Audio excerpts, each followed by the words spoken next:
Olá, o Observatório Literário está no ar e nesta semana a gente reuniu algumas das pautas que já passaram por aqui. Reinaldo Damasio conversa com a filósofa e escritora Márcia Tiburi, autora do livro Era Meu Esse Rosto. Vamos ter também no quadro Ofício do Escritor as dicas da advogada Luciana Arruda sobre direito autoral. E a resenha literária é sobre a obra Retrato Calado, um livro de Roberto Salinas Fortes, sobre a época da ditadura. E agora você fica com os clássicos da literatura com Frederico Barbosa, que hoje conta a história do poeta baiano Gregório de Matos. Salve, bem-vindos aos clássicos do Observatório Literário. Hoje nós vamos falar sobre aquele que foi o primeiro grande poeta nascido no Brasil, Gregório de Matos e Guerra. Gregório de Matos nasceu, não se sabe ao certo se em 1633 ou 1636, na cidade da Bahia, atual Salvador. Cedo, com cerca de 15 anos de idade, ele foi estudar em Portugal. Lá ele fez a faculdade de Direito, se formou, tornou-se juiz de Direito em Portugal e casou-se com uma moça chamada Maria dos Povos. Vivia feliz, tranquilo, quando a Maria dos Povos, muito jovem, faleceu. Gregório de Matos, então, passou a escrever uma série de poemas satíricos, digamos, ofendendo o judiciário de Portugal na época. Eram poemas muito fortes, que levaram Gregório a ser perseguido pela coroa portuguesa, e principalmente pelos juízes de então. Gregório foi, então, deportado de volta para a Bahia.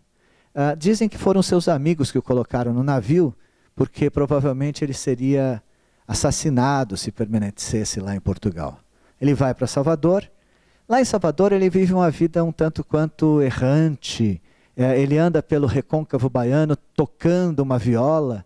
Se apaixona por uma moça certamente muito bonita, chamada Dona Ângela, da qual ele fica noivo, mas ela o abandona porque ele vive uma vida muito desregrada, muito boêmio, né? Fazendo poemas aqui e acolá, e poemas sempre críticos à sociedade na qual ele vivia. É interessante que alguns poemas ele faz louvando governantes, e para os mesmos governantes que ele louva, ele acaba criticando em outros poemas bastante ácidos e irônicos. Gregório, então, de novo, é deportado. Mandam-no embora para a África. Ele sai de Salvador, vai para a África. Lá ele mora alguns anos em Angola, mas certamente desagrada a todo mundo lá também com as suas obras.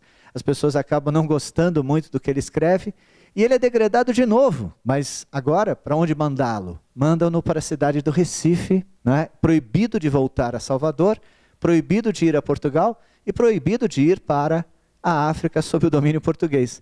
Lá, em Recife, ele morre em 1696. Ou seja, um homem que viveu 60 anos muito atribulados, não é? 60 anos dos mais ricos da história da literatura brasileira.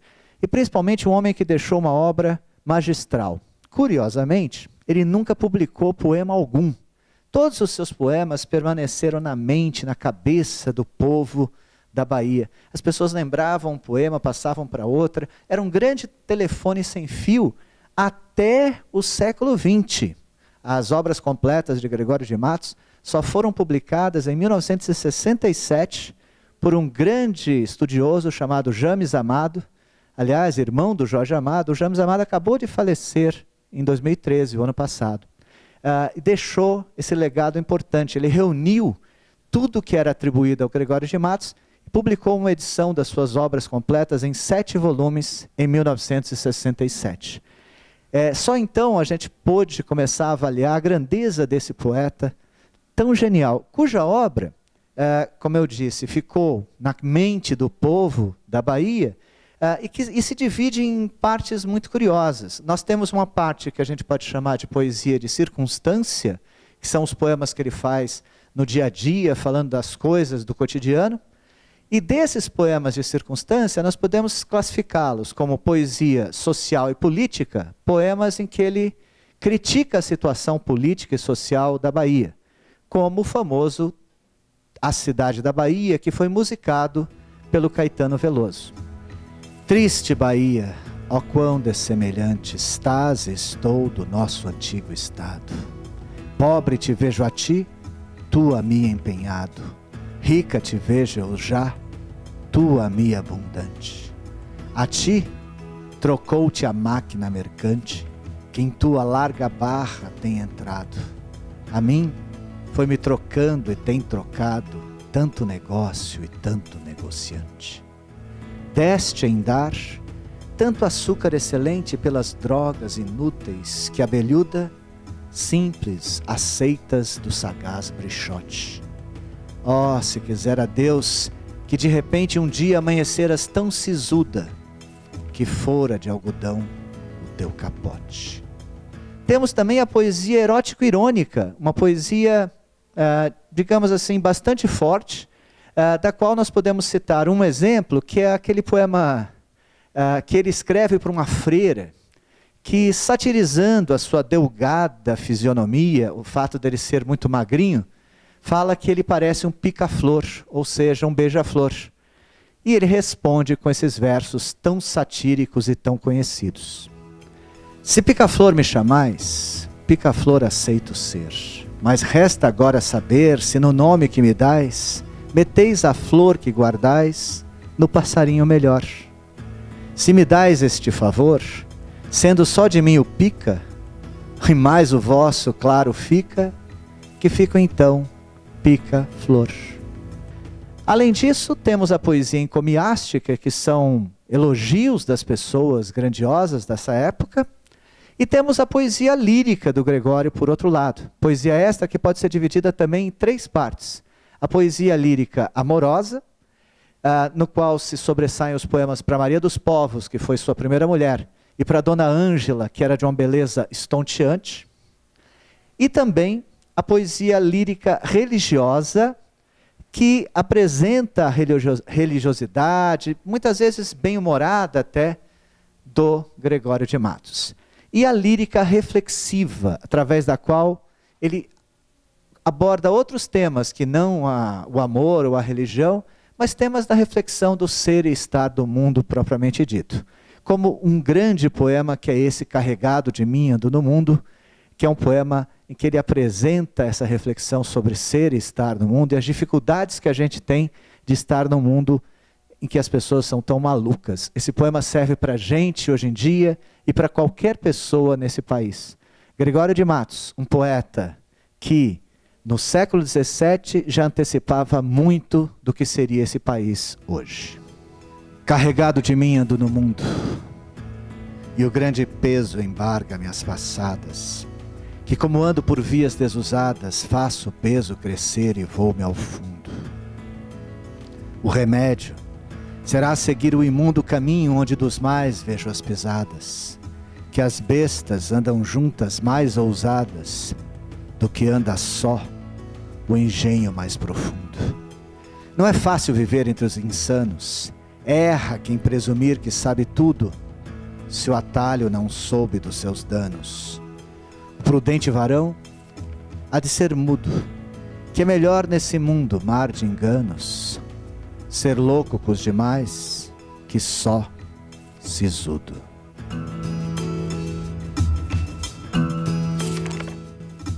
O Observatório Literário apresenta hoje um livro dramático sobre o período da ditadura no Brasil.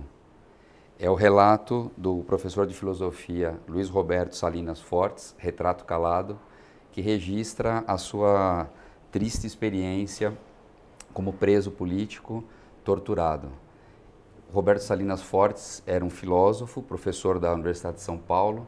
Ele foi preso 2 vezes no período da ditadura e nessa experiência de prisão ele foi torturado barbaramente e depois dessa experiência terrível ele registrou os fatos, o dia a dia da prisão, os detalhes mais sórdidos da tortura, da relação com os torturadores, né, com os militares que tentavam arrancar dele informações que ele não tinha, e ele vai contando essa experiência e tentando tirar dela uma reflexão.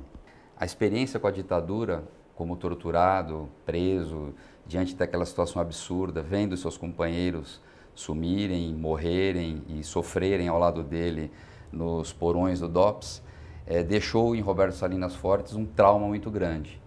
Logo depois dessa experiência, ele foi defender a tese de doutorado dele na Universidade de São Paulo, em 1974, e ele não conseguia responder às perguntas dos arguidores.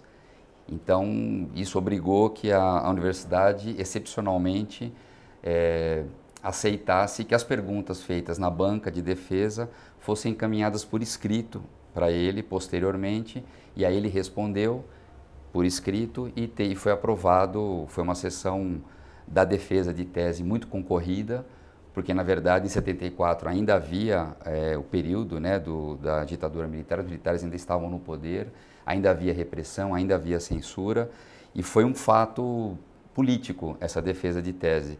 Só que foi uma defesa de tese calada, porque ele não respondeu, não porque ele não quisesse ou porque ele não tivesse capacidade, mas porque ele não conseguia psicologicamente participar de uma sessão de entrevista por conta das sequelas que ele sofreu e que ele carregou para o resto da vida dele por conta dessa experiência.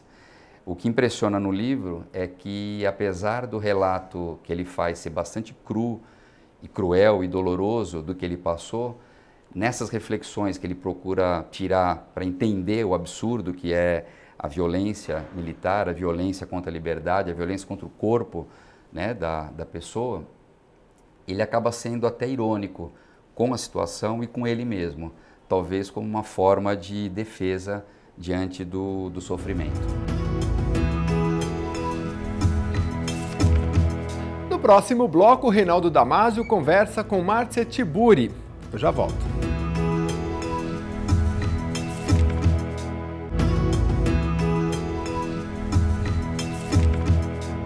A filósofa e escritora Márcia Tiburi esteve aqui conversando com Reinaldo Damasio sobre seu mais recente trabalho, Era Meu Esse Rosto. Vamos acompanhar. O Observatório Literário conversa hoje com a filósofa e escritora Márcia Tiburi. Ela é autora do livro Era Meu Esse Rosto, editado pela Record, um romance, e de uma série de outros títulos sobre filosofia e sobre questões do mundo contemporâneo. Márcia também é colunista da revista Cult e tem uma atuação bastante grande aí como palestrante e debatedora de problemas do mundo contemporâneo. Márcia, obrigado por aceitar Reinaldo, o nosso convite. Prazer. Eu queria que você falasse um pouquinho desse teu romance, né? Que ele tem um trabalho denso, assim, bonito, com a memória, mas não é um trabalho memorialístico, né? É um trabalho também de uma reflexão filosófica sobre a existência, sobre a memória dentro da existência, até rompendo, digamos, com esses padrões de tempo, né? De tempo contínuo. Tem alguma coisa, parece assim, de proustiano na escrita também. Como é que é essa experiência? E, claro, em relação também com os outros romances que você já publicou. Então, legal essa pergunta. É bom para um escritor pensar o que ele acabou fazendo na sua obra. Eu acho que a literatura contemporânea ela se tornou o lugar onde a gente elabora a experiência da própria memória enquanto arte da memória. Então, se a gente pensar assim na história da memória, que sempre foi uma história ligada a uma tradição poética, uma tradição até às vezes hermética, depois passou a ser problema da ciência, né? Como memorizar. Se a gente chega e pensa na nossa era digital, na nossa era virtual, desse hiperarmazenamento, né, dos dados, aí eu acho que a literatura encontra um papel muito interessante na construção dessa outra temporalidade, que é bem o que você perguntou.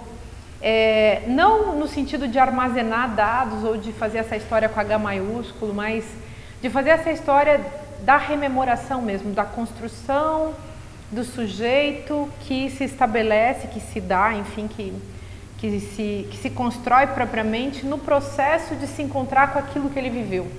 E não tem como a gente fazer prosa sem isso, né?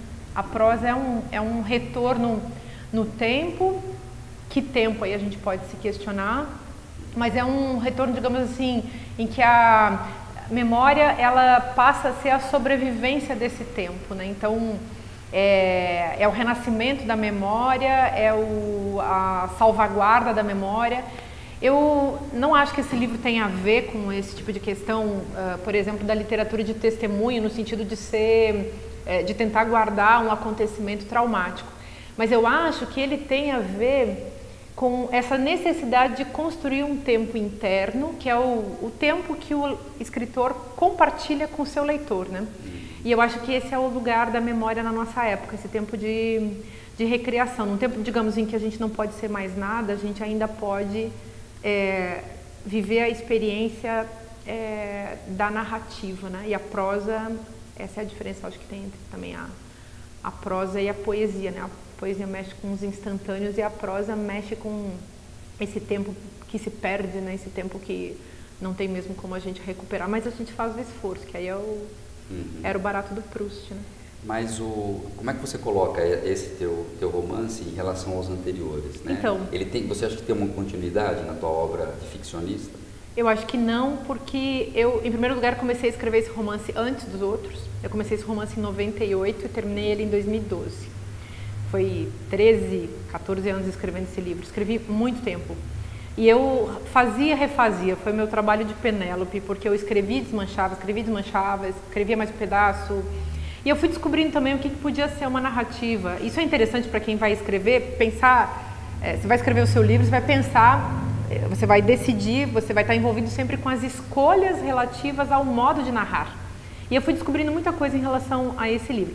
Os meus outros 3 livros, Magnólia, o Manto e A Mulher de Costas, eles são livros muito marcados pela poesia, eu acho, sabe? Esse meu livro é mais prosaico, no sentido até técnico, conceitual mesmo, do que significa prosa, porque ele é uma narrativa mais contínua, ele tem começo, meio e fim, por mais que tudo isso seja trabalhado e tal, mas os outros 3 romances, eles brincam muito com a forma, e acho que nessa brincadeira eles buscam essas iluminações poéticas e, digamos, bastante loucas e às vezes até desvairadas e delirantes, enfim. Eles são muito lógicos também, os outros romances, tem brincadeiras entre a poesia e a matemática, um monte de coisa, mas eu noto assim que as pessoas, por mais que os outros livros tenham sido até relativamente lidos, teve bastante leitor, eu acho que esse livro fala mais com as pessoas, porque ele é um livro menos experimental, mais simples, mais emocional, mais afetuoso, mais despreocupado de fazer a capacidade conceitual e racional das pessoas de andarem para cá e para lá.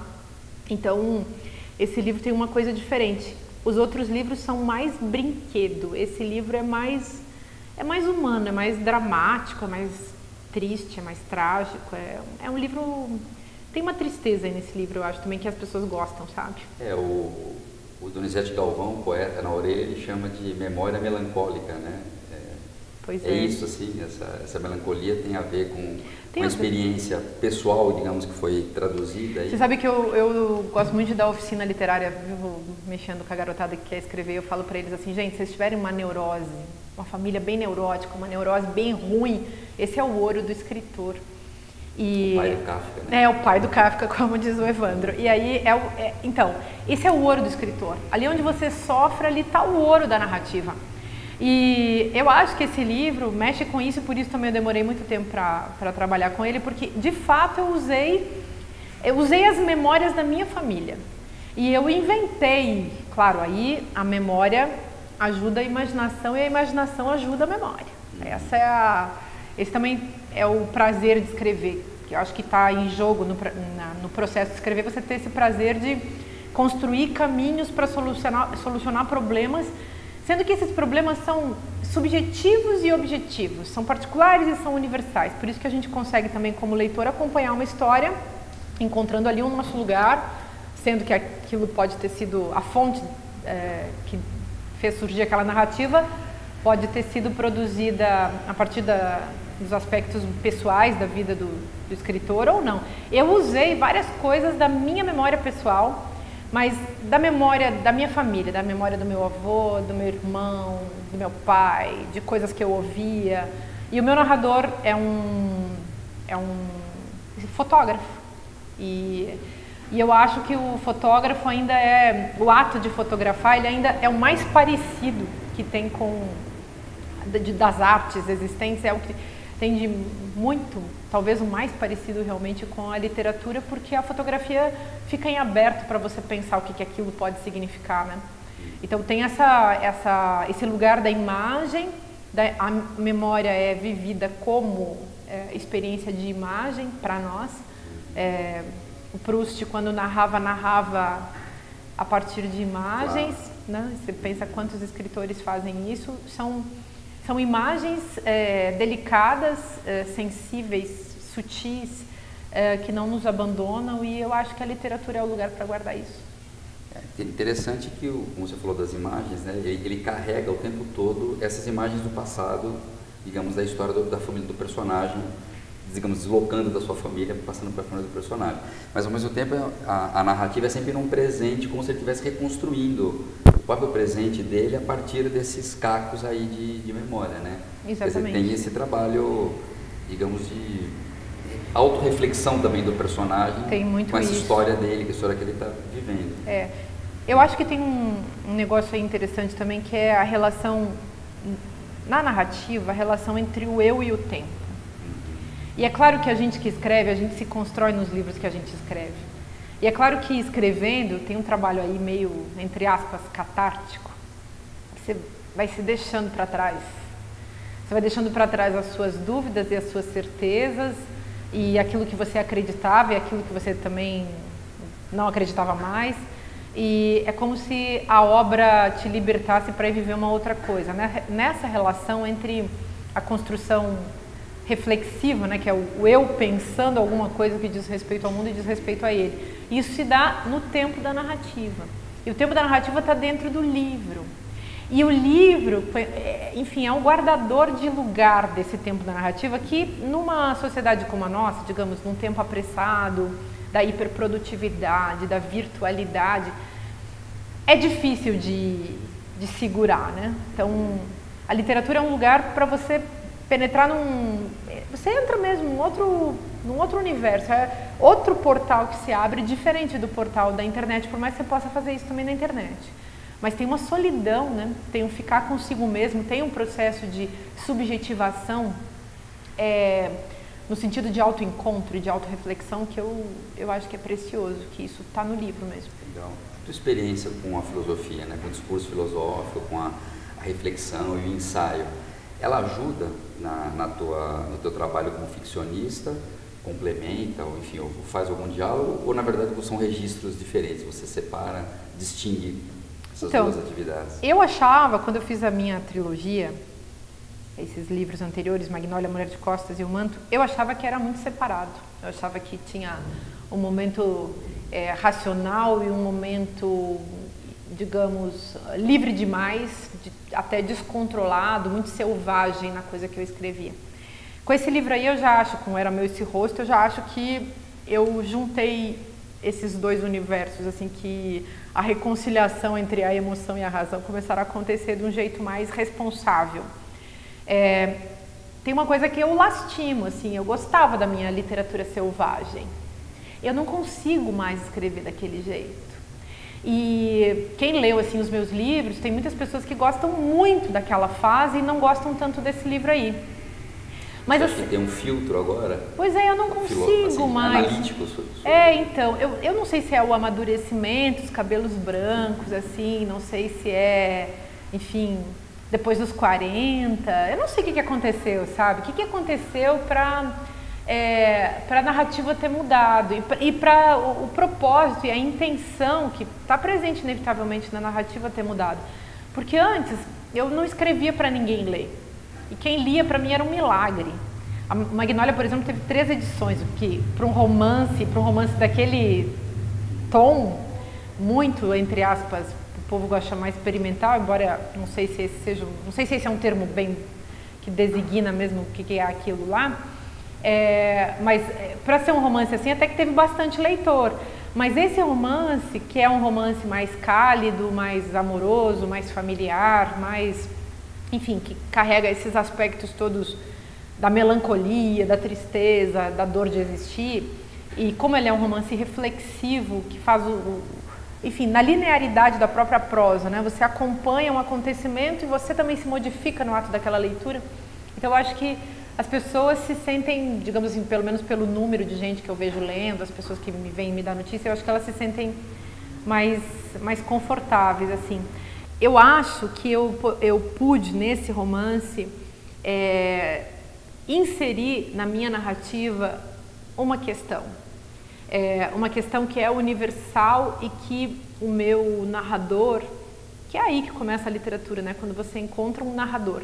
O meu narrador, ele tinha essa questão. Essa questão podia até ser minha, como escritora dessa prosa, sua, de qualquer outra pessoa, mas ele tinha essa questão e ele desenvolveu ali a experiência da sua própria existência em relação a esse tema, que era o tema do abandono e o tema desse afeto que é a frieza, que eu fui descobrir no meio do livro também. Porque assim, sou gaúcha, a gente vem do sul, o sul foi colonizado pela Europa, por uma certa Europa muito fria, lá é muito frio, e eu fui me dando conta que essa marca do frio não era uma marca pela ausência do afeto, como o resto do Brasil é caloroso, também acho que isso é questionável, mas nesse livro fica muito claro que o frio é um afeto, que o frio é uma coisa que se sente, e se sente com muita força. E esse é o nosso parentesco infeliz com aquilo que há de pior na história da civilização humana, que é a Europa, né, gente? Dessa nossa civilização que a gente conhece, esse trauma de ser descendente de um cenário, de um contexto histórico, de pessoas, de uma cultura abominável, destrutiva do outro, predatória, né? Muito predatória, destrutiva do outro, assassina, voltada para um princípio de identidade que se coloca sempre como verdade contra as diferenças. Então, esse livro começou excludente, né? Que exclui muito, o outro, que né? exclui, que coloniza, que mata, que faz guerra, que destrói e que impera como capitalismo, como patriarcado, como colônia, né? Como colonizador, como conquistador. E nesse livro isso começou a aparecer. Então tem uns sinais, uns micro sinais políticos nesse livro que eu acho que o tornam assim interessante, porque eu também não acho bacana, não sei, não curto ler panfleto demais, sabe? Mas essas questões tomadas como questões da vida das pessoas, que não são apenas grandes questões políticas, são questões concretas do cotidiano dos indivíduos. Então eu quis mexer nisso e acho que talvez o próximo livro seja mais ainda nesse sentido. Você teve uma experiência longa, 5 anos, né, na televisão, no programa Saia Justa, e depois escreveu um livro fazendo, né, uma crítica da mídia. Você tem uma visão assim, crítica da mídia de um modo geral, ou alguma coisa se salva? Então, eu fui fazer televisão e eu sou a favor de que as pessoas façam televisão. Eu não tenho televisão, antes de fazer televisão já não tinha, na minha casa não se assiste. Fui fazer o Saia Justa muito sem saber o que era, mas gostei muito de fazer, aprendi muitas coisas lá. E escrevi O Olho de Vidro, cujo subtítulo é A Televisão e o Estado de Exceção da Imagem. Na época que eu estava fazendo esse livro, eu estava fazendo televisão e eu estava usando a minha ligação com a TV para poder pensar a televisão, porque eu pensava assim, que se eu sou uma filósofa e uma escritora, o jeito que eu entendo a vida é escrevendo e pensando e refletindo, por isso que eu tenho escrito os meus ensaios, assim, é uma coisa que me pega. Mas eu coloquei no final do livro que eu acho que as pessoas deveriam tomar a televisão para elas, tipo, faça televisão, você não precisa assistir, mas você pode fazer. E eu acho que esse é o caminho contra a hegemonia das empresas de televisão, esse caminho de produzir a sua própria TV, fazer a sua própria novela, o seu próprio programa, colocar no YouTube, colocar na TV que estiver disponível. Mas assim, invadir esse território e produzir uma democracia audiovisual, que isso é uma proposta que tem lá no livro. Então, eu não sou contra a TV em si, como não sou contra o governo em si. Mas acho que o que não pode existir, obviamente, é esse cenário que a gente está vivendo muito hoje, esse cenário de autoritarismo mesmo, né? E a televisão brasileira está com raras exceções dessas TVs que são alternativas, que ficam mais na margem, ou que são TVs que não são patrocinadas, digamos, é um controle tremendo, e aí é muito ruim. Mas a metáfora do olho de vidro foi o barato desse livro, porque o que é o olho de vidro? O olho de vidro é a prótese do conhecimento da nossa cultura. Então, o sentido de realidade que as pessoas usam tem a ver com o que a televisão permite ou deixa de permitir. A televisão é que decide o que é o real, o que não é o real, o que está valendo, o que não está valendo.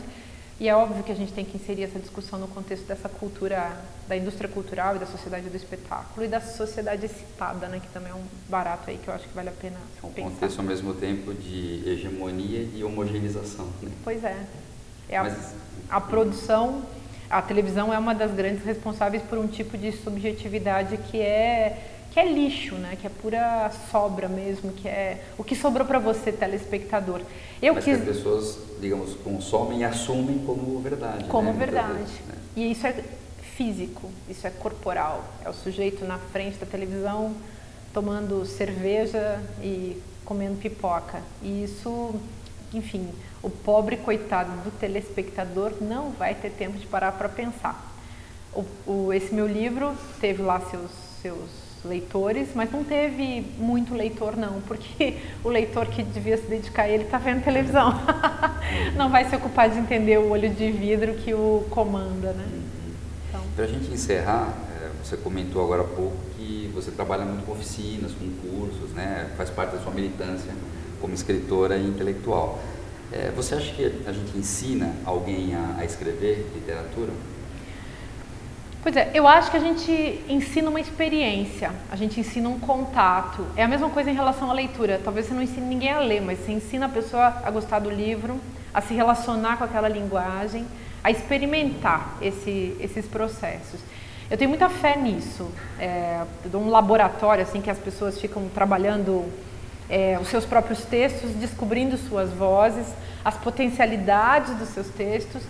E eu acho isso comovente, porque a descoberta da literatura é uma descoberta de si do mundo. Os livros guardam as melhores coisas que os seres humanos puderam pensar. As piores também, mas as melhores estão aí.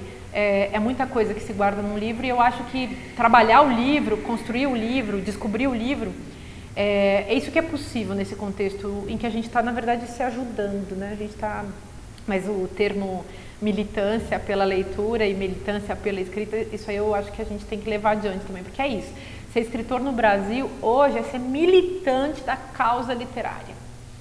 Quer dizer, assim como existe a causa democrática, existe a causa literária, gente. Maravilha. Muito obrigado, Márcia. Obrigada. Pela conversa incrível que poderia se prolongar por horas. Obrigada. Né? Até uma próxima, então. Muito obrigado. Obrigada.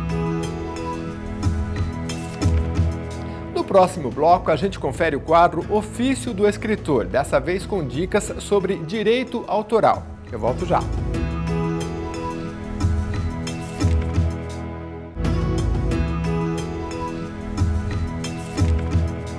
A advogada Luciana Arruda, especialista em direitos autorais, dá dica para quem quer publicar uma obra e conhecer um pouco mais sobre os seus direitos. Acompanhe. Os direitos autorais são uma das questões fundamentais para quem quer ser escritor. E o Centro de Apoio Escritor da Casa das Rosas, nesse quadro dentro do Observatório Literário, sempre traz alguma dica interessante para quem quer seguir a carreira, quer se tornar um escritor ou já é um escritor e pretende se aperfeiçoar nessa profissão. Hoje nós vamos conversar com a advogada Luciana Arruda, que é especialista em direitos autorais. E ela participa de um fórum na Casa das Rosas sobre esse assunto. Oi, Luciana, tudo bem? Obrigado por conversar com a gente aqui no Observatório Literário. Obrigada a você pelo convite. Luciana, o que é importante para um escritor saber, né, que está começando ou que já, enfim, já tem alguma obra literária produzida ou em produção sobre direitos autorais? O autor é a ponta primordial da legislação de direito autoral no Brasil e internacionalmente, né? O criador intelectual. Então, focado nos direitos autorais para o autor de obra literária, que é o tema aqui da casa, que é o foco da casa, o importante é ele ter ciência de quais são os direitos que ele tem, justamente para ele ter consciência de como administrar esses direitos e como poder viver deles, que é a grande deficiência no Brasil hoje, entendeu? Uhum. Os contratos de direitos autorais que as editoras fazem com os autores, elas seguem essa legislação? Elas são respeitosas com relação aos direitos do autor? E, estranhamente, a gente poderia até falar que as editoras poderiam se utilizar de um conhecimento sobre o direito autoral em detrimento do autor que seria o hipossuficiente, que detém menos, assim, que tem menos conhecimento.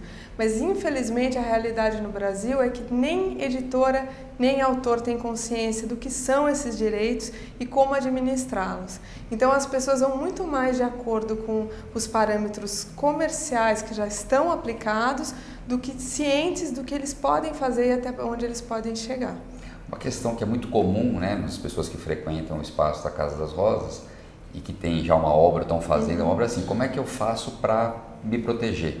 Então eu fiz um texto, escrevi um romance, não publiquei ainda, estou querendo procurar uma editora, tá? Como é que eu faço para me proteger já desse, né, proteger os direitos autorais sobre essa obra? Então existe uma parte que é a parte comercial e negocial e existe a parte da proteção propriamente dita. Os direitos autorais no Brasil, eles não exigem registro prévio. Tanto que se você simplesmente publicar ou tornar pública essa obra literária, pressupõe que esses direitos sejam seus até que alguém venha e contradiga. Até que alguém venha e fale que você se apropriou, plagiou, utilizou desautorizadamente esse texto. Então não exige esse pressuposto do registro. Mas existe uma orientação, sim, que os profissionais costumam dar, ou mesmo de mercado, que é: eu vou apresentar esse texto para uma editora. Eu realmente acredito que a minha obra é muito importante e eu quero me precaver de qualquer dissabor que eu possa ter com uma utilização indevida ou qualquer coisa assim.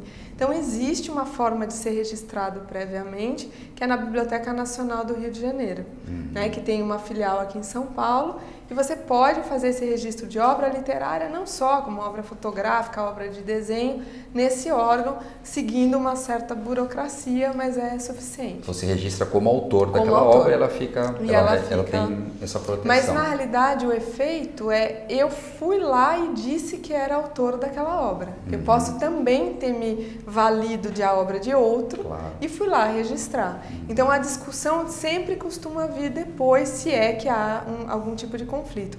Mas se eu tenho a intenção de apresentar esse texto, eu acredito que tem uma tamanha originalidade, um tamanho potencial como obra, é muito importante que você se precavenha, faça esse registro antes de torná-lo público. Geralmente a briga vem quando a obra faz sucesso. Exatamente, né? Que aí ele vai ter visibilidade e mais do que isso, as pessoas vão ter acesso e saber e de repente descobrir se foi violado algum direito ou não. E como que se configura, assim, tecnicamente ou juridicamente, o plágio? Então, o plágio é interessante, definir, né? É bastante complicado, porque não existe uma regra cabal, definida para isso. A gente vai falar hoje na nossa conversa do fórum, eu até trouxe alguns exemplos bem distintos, onde alguns critérios foram considerados plágio e outros não. Na verdade, existe inclusive, extremamente curioso, ferramentas na internet para já se definir o plágio ou não de obra acadêmica, porque existe tanta profusão do copy-paste, né, do copia e cola, que já existem ferramentas que professores estão se utilizando para saber se aquilo foi replicado, se aquele texto foi replicado ou não. Mas não existe uma fórmula cabal. O mais importante são dois aspectos: ver o quantum da obra foi reproduzida e se houve possibilidade de acesso de uma obra da pessoa que eventualmente plagiou, se ela realmente teve acesso àquela obra. Uma ideia parecida não é plágio. Não é plágio. A só menos se tiver que seja texto igual. Exatamente, não necessariamente. Um exemplo que a gente vai dar foi um caso do O Vento Levou, que a gente vai discutir mais tarde, onde não foi copiado o texto, mas o argumento, a sequência, como foram intercalados as personagens, a trama, como se era tão idêntica, ela só mudava a época em que ocorreu, que a autora da segunda obra foi obrigada a indenizar a primeira, que era evidente, era plágio. Agora, não existe qualquer reprodução do texto. O texto em si não havia. Mas os textos são diferentes, mas a trama é toda parecida. Mas a trama era idêntica.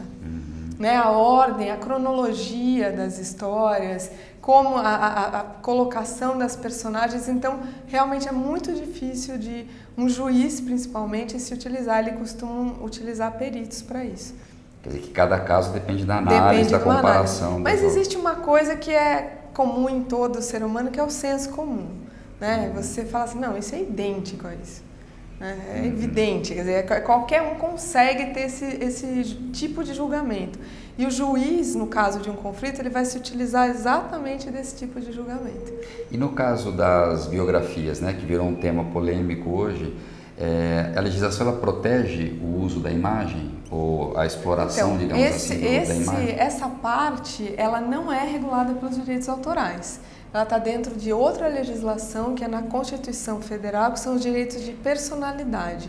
Direito à honra, à imagem, ao nome, que é um direito, inclusive, que se sobrepõe ao direito autoral. Então, quando algum retratado, algum biografado, vai questionar, ele não questiona a obra literária, ele questiona esses direitos de personalidade. Escreva do jeito que você quiser, mas não fale de mim. Não fale da minha vida, não fale da minha, não use a minha imagem ou a minha história ou o meu nome sequer. Existe uma outra discussão que vai além do pode ou não pode, você vai ficar milionário através de mim. Então, ok, eu não considero essa biografia autorizada, mas eu me acho no direito de receber um percentual por isso. Né? Porque a personalidade acaba sendo personagem dessa obra. Não, ela não existe aquela obra literária sem uma história prévia, cujos direitos se sobrepõem a direito autoral ou mesmo direito a acesso à informação. Ok. Muito obrigado, Luciana, pela conversa. Até uma próxima vez. Obrigado. O Observatório Literário dessa semana fica por aqui. Semana que vem a gente volta com muito mais sobre o universo das palavras. Tchau!